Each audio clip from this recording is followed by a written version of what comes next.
Hi everyone, December 21st, 2011, back in Little Hartley, on a crappy rainy day in the mountains, but here fairly dry. Lots of activity on site, as you can see by the number of cars. The guys are working on mainly installing the very large sliding windows on the north face. But before I show you that, I'll take you to the west side of the house, the street side of the house, to show you the beautiful black butt cladding that these guys have installed in the last few weeks. See you then. Okay, here you have it, the west side of the house. As you can see, it's been almost completely lined with black butt. Here we're looking at the the sauna, or maybe what will be turned into a third bedroom. Here we have Morgan working on the, that would be the west face of the house, finishing the cladding, the black butt cladding, which apparently is a lot of work, Morgan. Sure is. Sure is. You have to pre-drill every hole, because if we just nail it straight, the wood will split.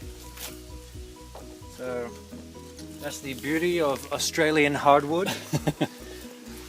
Okay, now for the south face of the house. As you can see, I'll just pan through it so you get a better idea. Starting from the left here, we have Ruth's creation, the monster window that will give a fantastic view for those who are showering or taking a bath in the bathroom. You can see on that side the black butt finish. This might be the main entry door to the house, I haven't decided yet.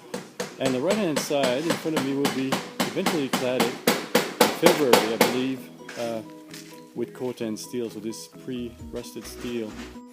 Here we stand we're entering my bedroom. You can see there's a lot of building materials here. We have these famous 3-meter high doors, and I love the fact that as you walk close to it, and you can see the hillside up to the top of the property. I think this is brilliant design by Ruth. Okay, here we are on the north face of the property, where you can see that the frame for the sliding doors have been put in place. Actually, it's been put in place this morning after some delay. Let's have a closer look. Important down the side, so it just means for here it'll visually look like it runs through. Yeah. It'd be really nice if we had a bit of aluminium. Here we're looking at the threshold of the sliding doors to the left of the chimney, where you can see that one rail for the first door links to a second and then to a third rail, so that the 3 doors are disappearing, sliding behind the chimney. One of the good decisions that was made after the design is to have the threshold to be flush, completely flush with the concrete slab, so as to make the distinction between inside and outside disappear as you step through the threshold. What you see here is a bomb site, but one day will be a very nice deck. And then that would give you that edge there, and it would slot it in. Sounds good. That would be pretty cool. The east face of the property, which consists basically in modules of 1.20 meters wide, alternating doors and Corten steel panel. These 3-meter high doors are very funky because they are actually on pivot, as you can see. This one is opened in and it locks there, but equally possible is to open them out. And they also, like car doors, lock so that they don't swing in the wind. If I could, I should show you the piston at the top. Here it is. It's the mechanism that dampens the movement of the door so that it cannot be closed abruptly. So I think good choice of door supplies on this. One thing I've never filmed, I don't think, is the way down to what will be the camping area. Let's have a look.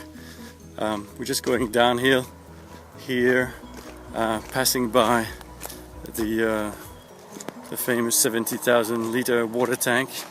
In front of it you'll see where the final pump will be installed. This is a temporary one that these guys use to flush their temporary toilet and provide other water. And here, if you go down in this little meadow, you have a fantastic spot. For those who wonder what that is, this is a silt fence, and it's required by law to stop the water from draining the earth from the construction site. Here we have some mulch left over from the tree cutting, and here's a perfect camping spot.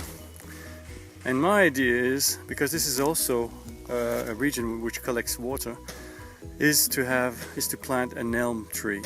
Fantastic. One day.